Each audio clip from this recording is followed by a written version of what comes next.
protein yang berasal dari luar tubuh harus dicerna dulu menjadi bentuk tunggalnya, yaitu asam amino. Asam amino ini kemudian digunakan untuk berbagai jalur metabolisme. Yang pertama dalam proses anabolisme, di mana asam amino digunakan untuk membangun protein yang dibutuhkan oleh fisiologis sel dan juga peptida.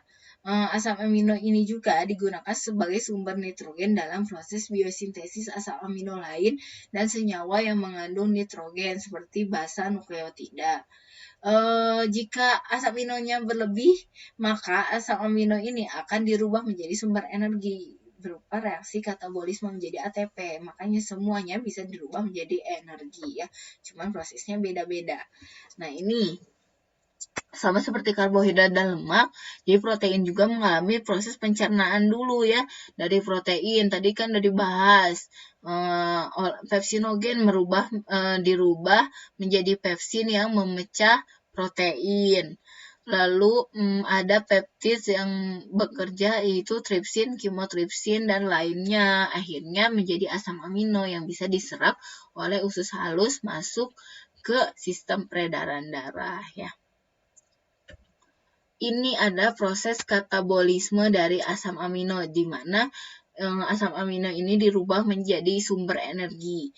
Jadi beberapa asam amino yang diproduksi dalam sistem pencernaan itu sebenarnya digunakan untuk sintesis protein yang berguna untuk kelangsungan sel tubuh. Namun jika kelebihan, maka asam amino ini akan dirubah menjadi ATP, di mana berperan dalam beberapa jalur. Di antaranya asam amino ini adalah siklus Krebs ya. Jadi beberapa asam amino berperan dalam reaksi transaminase dan oksidatif deaminasi. Jadi ada asam amino alanin, sistein, glisin, serin, treonin, triptofan berperan dalam perubahan pirufat menjadi asetil-CoA.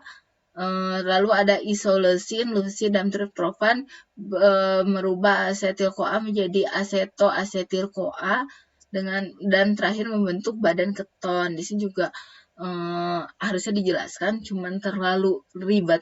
Nanti mungkin kalian pahami di biokimia. Lalu ada berperan dari siklus Krebs ya. Ini masing-masingnya coba kalian kaitkan antara siklus Krebs dengan kebutuhan asam amino. Nah, tadi asam aminonya berperan dalam beberapa reaksi. Nah, biasanya disebutnya reaksi transaminasi sama oksidatif deaminasi.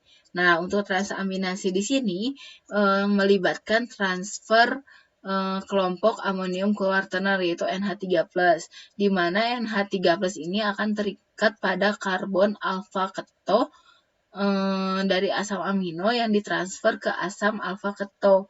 Asam alfa keto adalah asam karboksilat yang memiliki gugus karbonil. Ya, kalian udah tahu lah ya, udah belajar di kimia. Dan reaksi transaminasi yaitu asam amino dan alfa keto dikonversi menjadi asam amino baru dan asam alfa keto baru. Nah, ini. Nah, yang baru-baru ini berperan lagi dalam siklus Krebs. Ini contoh ya, reaksi transaminasi. Asam aspartat ya, salah satu asam amino berikatan dengan asam alfa ketogutarat, lalu terjadi reaksi transaminasi menjadi asam glutamat dan oksaloasetat. Sedangkan deaminasi oksidatif adalah proses deaminasi di mana gugus amonium kuartener dihilangkan dari asam glutamat sehingga menghasilkan ion amonium NH4+ dan alfa ketogutarat. Ini. Lalu proses transaminasi dan oksidatif deaminasi ini berperan dalam pembentukan urea di dalam tubuh yang akan dikeluarkan dalam sistem urinasi ya. Ini reaksinya. Lalu jadi jika kita rangkum, di tubuh kita itu mampu membentuk protein, karbohidrat, dan TG dari senyawa organik yang lebih kecil dalam proses anabolisme.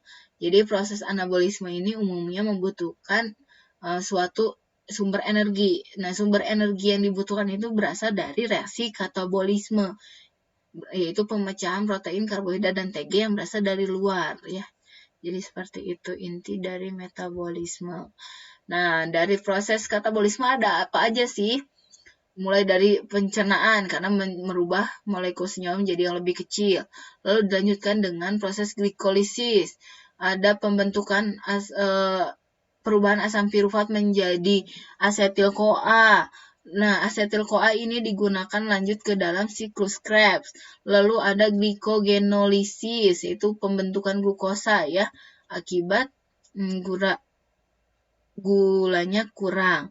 Lalu terjadi beta oksidasi, lipolisis ini pada lemak, lalu terjadi oksidatif deaminasi pada protein.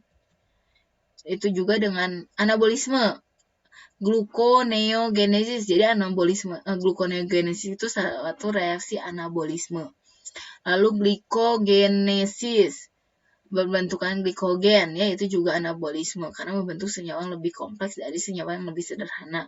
Lalu sintesis asam lemak dari asetil-CoA, ini juga anabolisme, tadi udah disebutin. Lalu sintesis protein dari asam amino. Nah, semua fungsi di dalam tubuh ini berhubungan bisa menyebabkan reaksi patofisiologi.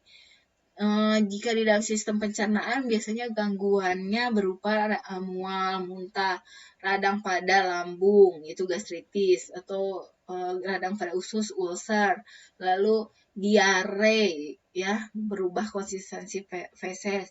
Lalu ada malabsorpsi nutrisi jika enzim atau asam lambung tidak bekerja secara optimum. Lalu radang pada pankreas. Lalu ada kolestiasis di hati, lalu ada jaundice atau kuning ya disebutnya kolestiasis, lalu terjadi gangguan hipertensi, sirosis, pengerasan pada hati yang kalian akan pelajari di mata kuliah patofisiologi. Begitu juga dengan gangguan pada sistem metabolisme, lebih ke banyaknya gangguan pada lemak dan juga gula, yaitu hiperglisemia, yaitu tingginya kadar gula di dalam tubuh. Hipoglisemia, rendahnya kadar gula darah hingga menyebabkan reaksi pusing. Dan manifestasinya adalah penyakit diabetes mellitus tipe 2. Lalu kalau gangguan sistem lipid terjadi hiperlipidemia, manifestasinya adalah dislipidemia. Cukup sekian materi kali ini, mudah-mudahan dapat diterima dengan baik dan dapat dimengerti. Jika ada yang tidak dipahami, silahkan menghubungi saya secara langsung. Wassalamualaikum warahmatullahi wabarakatuh.